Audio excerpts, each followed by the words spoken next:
আমার মাথার কাছে দাঁড়িয়ে আছে, তার পায়ের কাছে একটা মস্ত বোঝা। বলার আগে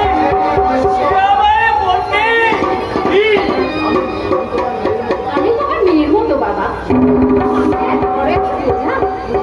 পুরুষ মানুষ নেই, বোঝাটা নিয়ে আমার পুকুরে যাবে বাবা। সঙ্গে সঙ্গে আমিও রাজি। চলো, আমিও রাজি। হাঁটতে হাঁটতে আমরা খাবার করে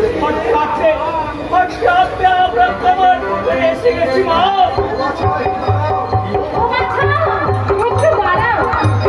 আমি জেনে নিই। হ্যাঁ গো, আমার পুকুরে এখানে কোথায় রামচন্দ্র ঠাকুরের বাড়িটা করতে পারো?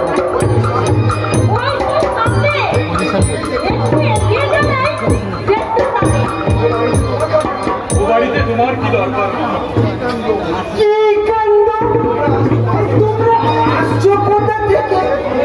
সেই অনেক দূরে কৈলাসের পর্বনাতে।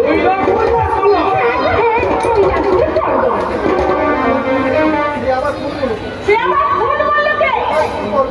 সে আমার ফোন পাবো না। দেখো কাণ্ড, এই বাপের জন্য আমি এরকম কোনো নাম তো শুনিনি বাবু।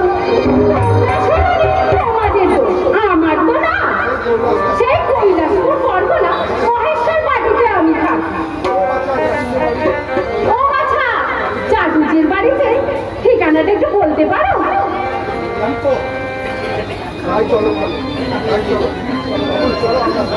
তাই চলো মা। দাঁড়াও, এত সব ভারী ভারী ধীরে ধীরে ওই চাটুর্যের বাড়ি যাচ্ছ কেন?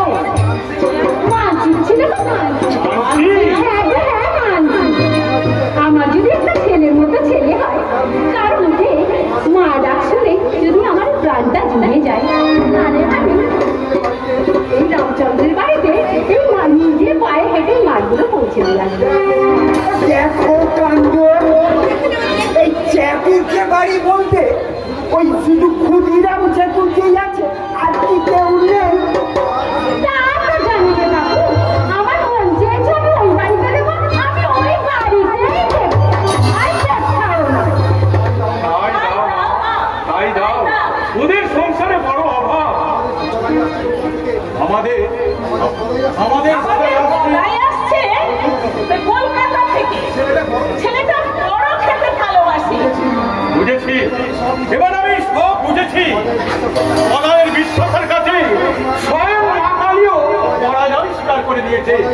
তাই তো বলাই ওর চিঠিতে ওর মাকে লিখেছিল, মা আর দাদা বৌদির যদি ভরণ পোষণের দায়িত্ব নেয়, তাহলে এসে চাকরি যেতে পারি সেটা পৌঁছে এবারে ব্রাহ্মণকে চিনতে গেল। দেখো কাণ্ড, আমার যে আবার চিন্তাটা একটু ফিরে গেল। ভাবছি ওই 6 বছরের মেয়ে সারদা মনির সঙ্গে এই পুরো গদাইয়ের বিয়েটা